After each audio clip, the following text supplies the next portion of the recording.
لو تناهيتم إلى سر الحياة وصنعتم كائنا حيا نرى. جب یہ واقعہ ہوا عالم اسلام میں کوہرام مچ گیا. لیکن کیا اس واقعے کے بعد اہل بیت کی جو مقدس اور پاکیزہ عورتیں تھیں کیا انہوں نے نوحہ کیا یا صبر کیا؟ آپ کا ضمیر کیا کہتا ہے؟ انہوں نے نوحے پڑے ہوں گے یا صبر کیا ہوگا؟ بولو بھائی. صبر کیا. عبداللہ بن عمر رضی اللہ تعالیٰ عنہ جو کوفہ والوں کو ملامت کیا کرتے تھے کہ تم جو مارنے کے مسئلے ہم سے پوچھتے ہو, تم نے حسین کا قتل کر دیا, تو یہ حضرت ابن عمر نے اسی لیے کہا نا کہ آپ کو اس کا غم ہوا تھا. تو ابن عمر کا عمل کیا تھا؟ کیا انہوں نے ماتم کیا؟ کیا انہوں نے چھروں سے اپنے آپ کو مارا؟ حضرت حسین کا قتل بھی ظالمانہ, اور اس سے پہلے سیدنا عثمان کا قتل بھی ظالمانہ. اگر نوحہ یا ماتم جائز ہے تو حضرت عثمان کی شہادت کے دن بھی جائز ہے, حضرت حسین کی شہادت کے دن بھی جائز ہے. اور اگر ناجائز ہے تو جیسے عثمان کی شہادت کے دن ناجائز, حسین کی شہادت کے دن بھی ناجائز ہے. سمجھ میں آ رہی ہے بات کہ نہیں آ رہی ہے؟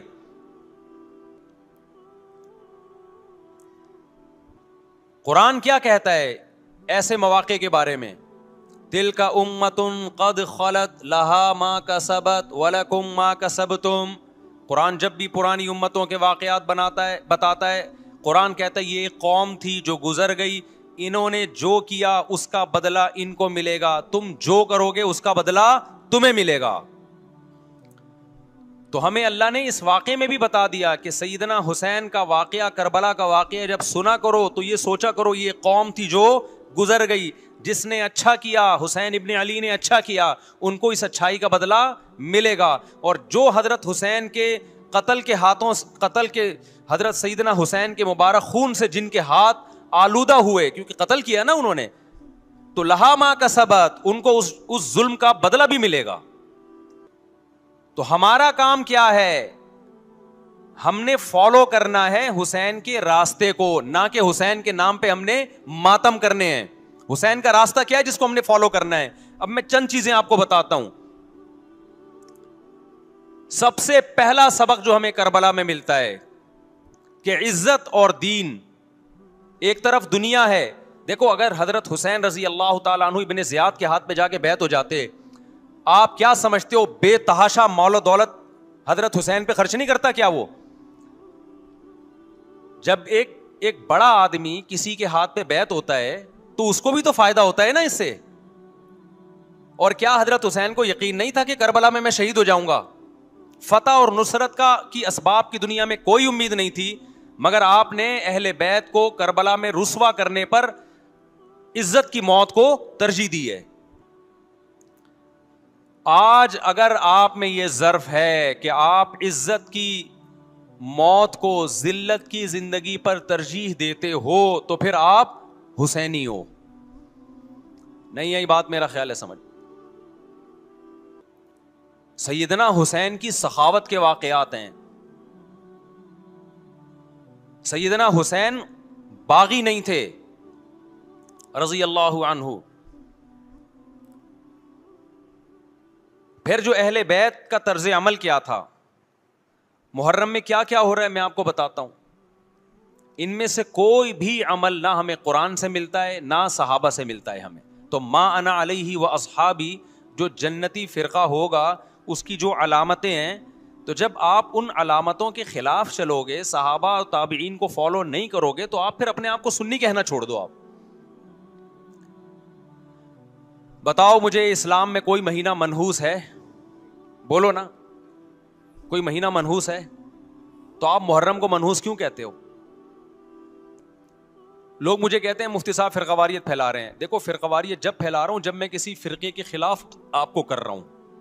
میرے بیان شیعہ لوگ بھی سنتے ہیں, ملتے بھی ہیں. بہت دفعہ ایئرپورٹ پہ ملاقات ہوئی, بڑی عزت سے ملے, میں شیعہ ہوں لیکن آپ سے محبت کرتا ہوں. یہاں مسجد میں بھی آتے ہیں, میں نے کبھی کسی پہ طنز نہیں کیا. اس لیے میں بار بار کہتا ہوں جو شیعہ کا مذہب ہے اس کو کرنے دو. وہ سبیلے لگاتے ہیں, آپ ان کو مت چھیڑو, جا کے تنگ نہ کرو ان کو. وہ ماتم کرتے ہیں, آپ ان کو مت چھیڑو. وہ نوحے کرتے ہیں, وہ نوحے پڑھتے ہیں, آپ ان کو مت چھیڑو, لیکن آپ اپنی پوزیشن واضح کرو کہ آپ شیعہ ہو یا آپ سنی ہو, آپ تو ایک طرف ہو جاؤ نا. محرم میں اگر آپ مرثیے لگا کے گھوم رہے ہو گاڑیوں میں, اٹ مینز آپ سنی نہیں ہو. آپ نبی صلی اللہ علیہ وسلم کی حدیث ہے ہمارے پاس, ہم اہل سنت والجماعت ہیں, ہم سنت کو فالو کرتے ہیں. تو سنت کیا کہتی ہے؟ میتوں پہ گریبان چاک کرنا, میتوں پہ چیخ و پکار کر کے رونا. آپ نے فرمایا لیس منا, وہ ہم میں سے نہیں ہے. اور اس عمل پہ آپ صلی اللہ علیہ وسلم نے لعنت فرمائی ہے. لوگ کہتے ہیں حسین کی یاد میں رونا نبی کی سنت ہے. نبی صلی اللہ علیہ وسلم کو جب جبریل نے بتایا کہ حسین شہید ہوں گے, آپ روئے, اس لیے کہ اس وقت آپ کو یہ خبر ملی تھی. لیکن کیا ہر محرم میں آپ نے رونے کا پروگرام کیا ہے, یا صحابہ کو بیٹھ کے باقاعدہ رلایا ہے آپ نے؟ کیا ہو گیا بھائی؟ آپ کو بھی جب کربلا کا واقعہ کی خبر ملی, آپ کی آنکھوں میں آنسو آ جائے, یہ نیچرل ہے, یہ حسین سے محبت کی علامت. لیکن ہر محرم میں باقاعدہ بٹھا کے رونے کا پروگرام کرنا, یہ حسین سے محبت کی علامت نہیں ہے, بلکہ شریعت میں ناجائز ہے یہ غموں کو بڑھانا. یہ کہاں سے جائز ہو گیا؟ حضرت عثمان بھی تو شہید ہوئے تھے, نبی صلی اللہ علیہ وسلم کے داماد تھے, ان کی یاد میں آپ رونے کو سنت کیوں نہیں کہتے؟ ہماری نظر میں حسین کا قتل بھی بہت بڑا ظلم, اور سیدنا عثمان کا قتل بھی بہت بڑا ظلم تھا. دونوں مظلوم تھے, دونوں مظلوم شہید تھے, ہمیں دونوں کی شہادت پہ غم ہے, لیکن اب اس غم کو مناتے نہیں ہیں. اسلام میں غم منانا سنت نہیں ہے. دیکھو جعفر طیار رضی اللہ عنہ, نبی کے چچا زاد بھائی, اہل بیت, جب آپ صلی اللہ علیہ وسلم نے ان کو لڑائی کے لیے میدان جنگ میں بھیجا, رومیوں سے لڑائی تھی, حضرت جعفر طیار کی 4 بیویاں تھیں. جب نبی صلی اللہ علیہ وسلم مسجد نبی میں بیٹھے, آپ کو فرشتوں نے اطلاع دی کہ جعفر طیار شہید ہو گئے. آپ صلی اللہ علیہ وسلم کی آنکھوں سے آنسو, یہ آنسو اس وقت نکلے جب عین شہادت کی اطلاع ملی ہے. اس وقت آنسوؤں کا نکلنا محبت کی علامت ہے. آپ نے صحابی رسول کو بھیجا کہ جاؤ آپ کی زوجات کو, بیویوں کو جا کے خبر دو کہ جعفر طیار شہید ہو گئے. کیا قربانی تھی صحابہ کی, آپ دیکھو ایسے جوان تھے جعفر طیار, خوبصورت جوان. غزوہ بدر میں جب مشرکین مکہ نے یہ نعرہ لگایا کہ حل میں مبارز, 3 سردار آئے, انہوں نے کہا پہلے تمہارے اندر سے 3 بہادر آئیں ہم سے لڑیں.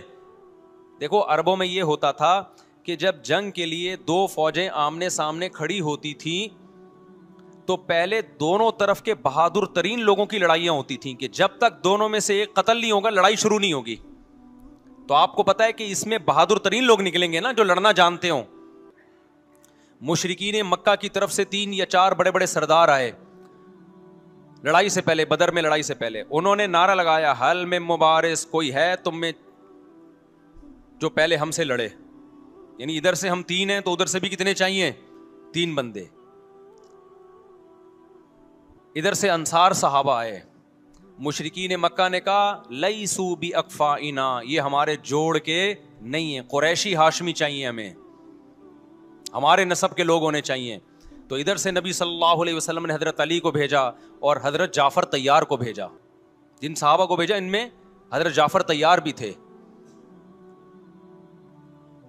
حضرت جعفر طیار رضی اللہ تعالیٰ عنہ اور سیدنا علی مقابلے میں غالب آ گئے. خوبصورت صحابی, نجاشی کے سامنے آپ نے تقریر کی ہے, ہجرت کی ہے نا جب حبشہ کی طرف, تو نجاشی نے پوچھا جعفر طیار سے کہ تمہارے پیغمبر جو کلام لے کر آئے ہیں وہ سناؤ. حضرت جعفر طیار رضی اللہ تعالیٰ عنہ نے سورہ مریم پڑھنا شروع کر دی. کاف ہا یا عین صاد, ذکر رحمت ربک عبدہ زکریا اذ نادى ربه نداء خفيا قال رب اني وهن العظم مني واشتعل الراس شيبا ولم اكن بدعائك رب شقيا واني خفت الموالي من ورائي وكانت امراتي عاقرا فهب لي من لدنك وليا. ایسی حضرت مریم اور عیسیٰ ابن مریم کی سیرت کو سورہ مریم میں بیان کیا حضرت جعفر طیار نے کہ نجاشی روتے روتے, اس کی داڑھی تر, اور جتنے پادری بیٹھے تھے سب کی داڑیاں تر ہو گئی روتے روتے. تو یہ تقریر جو نجاشی کے اسلام کا سبب بنے, بادشاہ کو مسلمان کرنے والے کون تھے؟ حضرت جعفر طیار. اور آپ کے چھوٹے چھوٹے بچے, 4 جوان بیویاں ہوں, چھوٹے چھوٹے بچے ہوں, اور ایسے میں میدان جنگ میں لڑتے ہوئے شہید ہو جائیں, تو پیغمبر اور صحابہ پہ کیا قیامت ٹوٹی ہوگی. لیکن ہمارے نبی صلی اللہ علیہ وسلم کی آنکھوں سے کیا تھے؟ صرف آنسو موتی کی طرح ٹپک رہے تھے. اور آپ صحابہ کو اطلاع دے رہے تھے کہ جعفر طیار شہید ہو گئے, اور جاؤ ان کے گھر والوں کو بتا کے آ جاؤ. کتنی بڑی قربانی ہے یا نہیں ہے؟ جب خبر دینے والا آپ کی ازواج کو بتا کے آیا کہ جعفر طیار شہید ہو گئے, تو آپ کے گھروں سے خواتین کے رونے کی آوازیں آئیں. آپ صلی اللہ علیہ وسلم نے فرمایا ان سے بولو کہ اپنی آواز کو پست کرو. پھر چیخو پکار کی آواز آئی, تو آپ نے فرمایا کہ اگر دوبارہ چیخو پکار کی آواز آئے تو ان کے منہ پہ خاک پھینک دو. وہ شہید کی بیوہ تھیں, اور شہید بھی کتنے مقدس, ان کو بھی نبی صلی اللہ علیہ وسلم نے نوحہ کرنے کی اجازت نہیں دی. اس دن جس دن غم پہنچا ہے اس دن بھی چیخو پکار کی اجازت نہیں دی ہے. تو آپ بتاؤ اگلے سال اس تاریخ کو چیخو پکار کی کیسے اجازت مل جاتی؟ نہیں آئی میرا خیال ہے بات سمجھ میں. جب غم پہنچا ہے اس وقت چیخنے چلانے کی اجازت نہیں ہے. چھوٹے چھوٹے یتیم بچے, حضرت جعفر طیار کے چھوٹے چھوٹے یتیم بچے, کتنا غم ہوتا ہے جب چھوٹے چھوٹے بچے ان کا باپ دنیا سے چلا جائے, کتنا ترس آتا ہے ان کے اوپر. تو ہمارے نبی کو بھی ان یتیم بچوں پہ بھی ترس آیا, ان بیواؤں پہ بھی ترس آیا. لیکن نہ نبی صلی اللہ علیہ وسلم چیخو پکار کر کے خود روئے, اور نہ آپ نے ان کی ازواج کو رونے کی اجازت دی ہے. سمجھ میں نہیں آ رہی میرا خیال ہے بات. میرا مقصد شیعوں پہ طنز کرنا نہیں ہے, ان کا جو مذہب ہے ان کو اس پہ چلنے دو. میرا مقصد ہے آپ اپنی پوزیشن واضح کرو کہ آپ ادھر ہو یا ادھر ہو. کسی کو تنگ مت کرو, نہ کسی پہ فتوے لگاؤ کفر اسلام کے, نہ کسی کو جہنمی قرار دو. اپنی پوزیشن آپ فیصلہ کرو کہ آپ اگر ادھر جانا ہے تو پورے ادھر چلے جاؤ. پھر یہ آدھا تیتر آدھا بٹیر والا معاملہ مت کرو.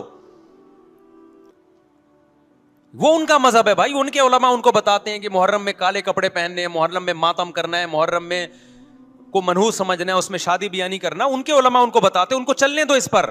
دنیا میں بہت سے فرقے ہیں, بہت سے مذہب ہیں, ہم کسی کو نہ ختم کر سکتے ہیں نہ کسی کے خلاف نفرت پیدا کر سکتے ہیں. اس سے کوئی چیز حاصل نہیں ہوگی.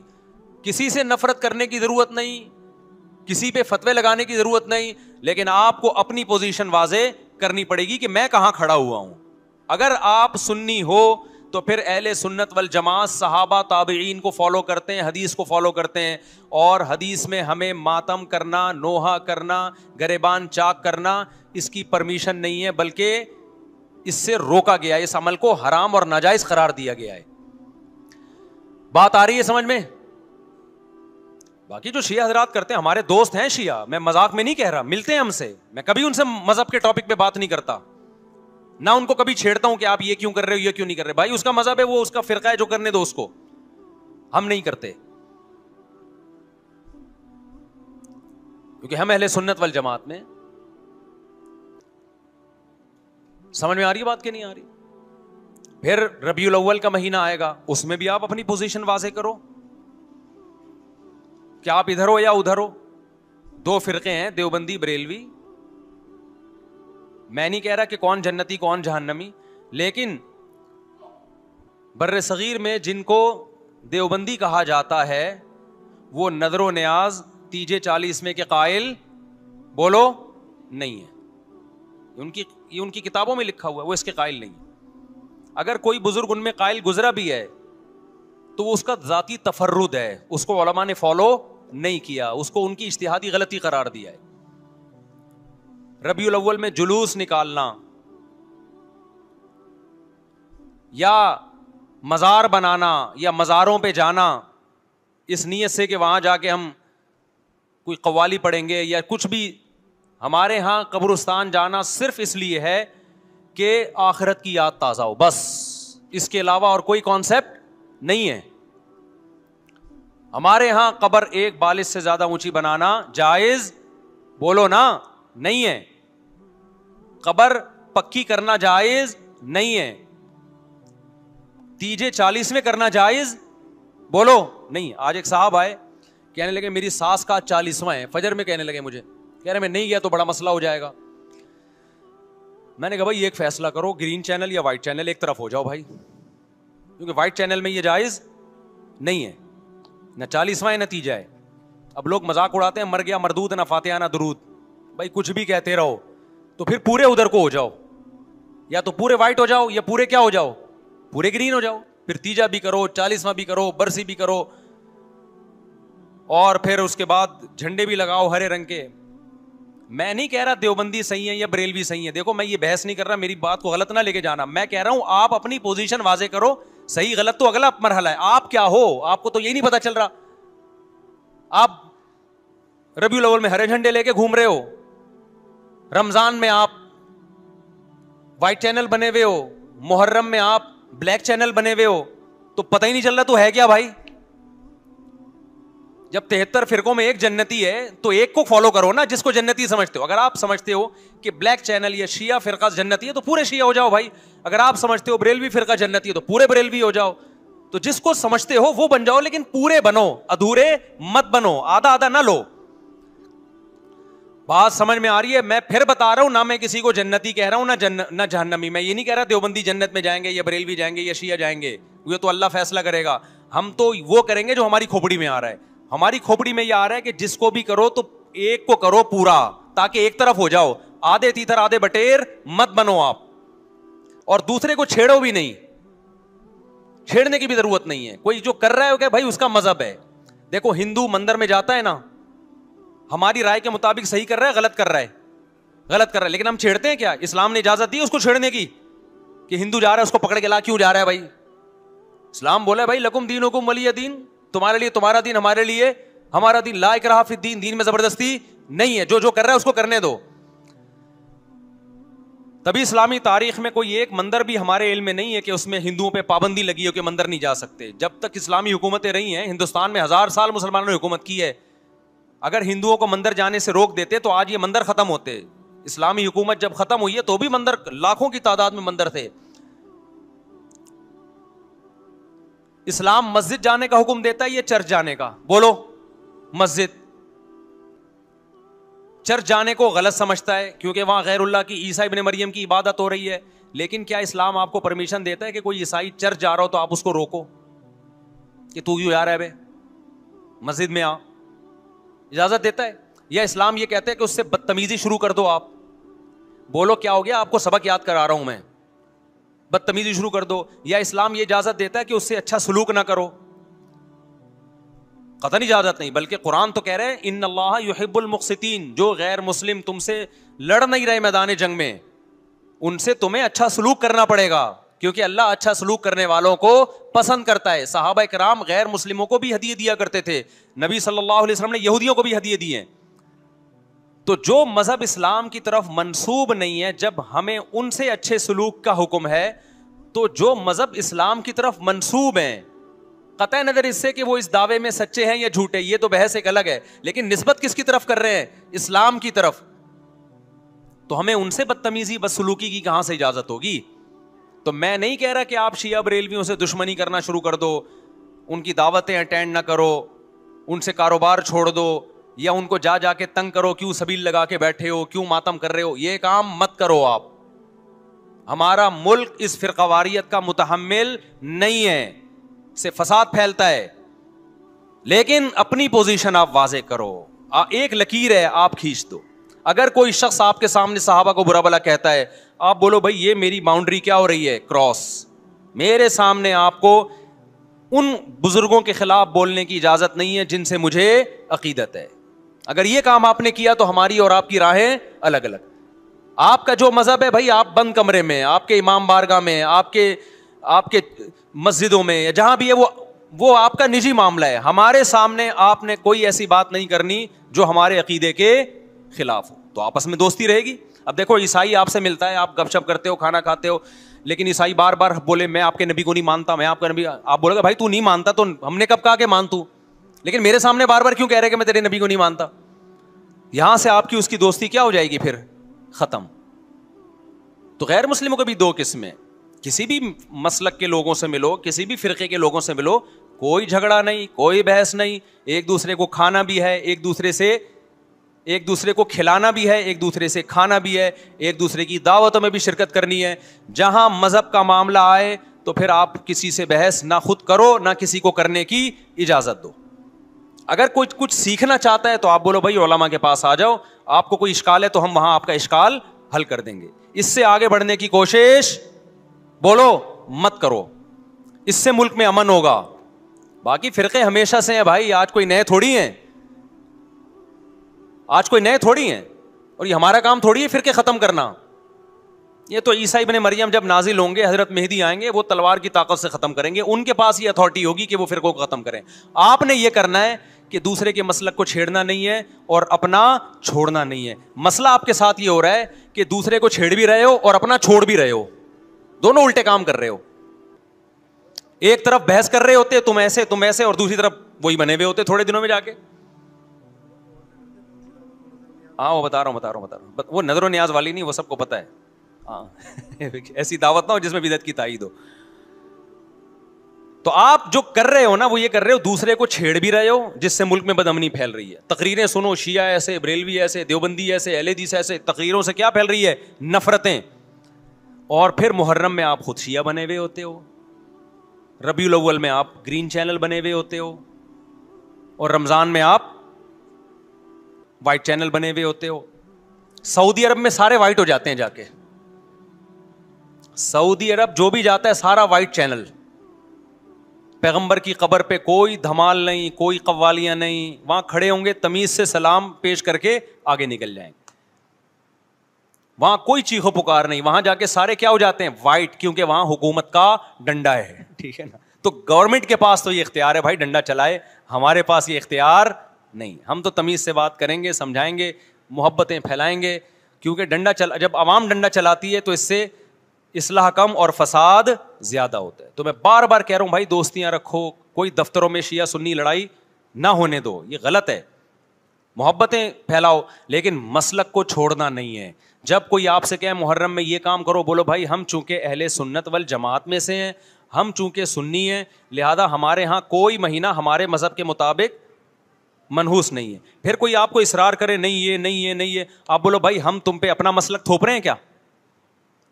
تم جلوس نکالتے ہو, تم ماتم کرتے ہو, ہم تو نہیں تمہیں روکتے آ کے, بلکہ گورنمنٹ تمہیں تحفظ دیتی ہے, سیکیورٹی دیتی ہے گورنمنٹ تمہیں.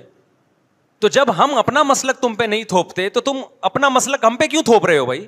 تو ہم محرم میں بھی شادی کریں گے, ربیع الاول میں بھی کریں گے, سفر میں بھی کریں گے, رمضان میں بھی کریں گے. ہم نے تو 4 کرنی ہے, ہم مہینوں کے حساب سے شروع کر دیں تو پھر ہمارے تو بڑے مسئلے ہو جائیں گے بھائی. سمجھ میں آ رہی ہے بات کہ نہیں آ رہی؟ حضرت جعفر طیار اہل بیت میں سے تھے, کتنی زوجات تھیں؟ 4 تھیں. حضرت علی کی کتنی تھیں ایک وقت میں؟ حضرت فاطمہ کے دنیا سے جانے کے بعد 4 تھیں. یہ بھی ہے سنت میں, نکاح کو فروغ دو, یہ اہل بیت کا طریقہ ہے تاکہ سوسائٹی میں زنا کم ہو, بیوہ طلاق یافتہ عورتوں کو ٹھکانہ ملے. ہوا و حرص والا دل بدل دے,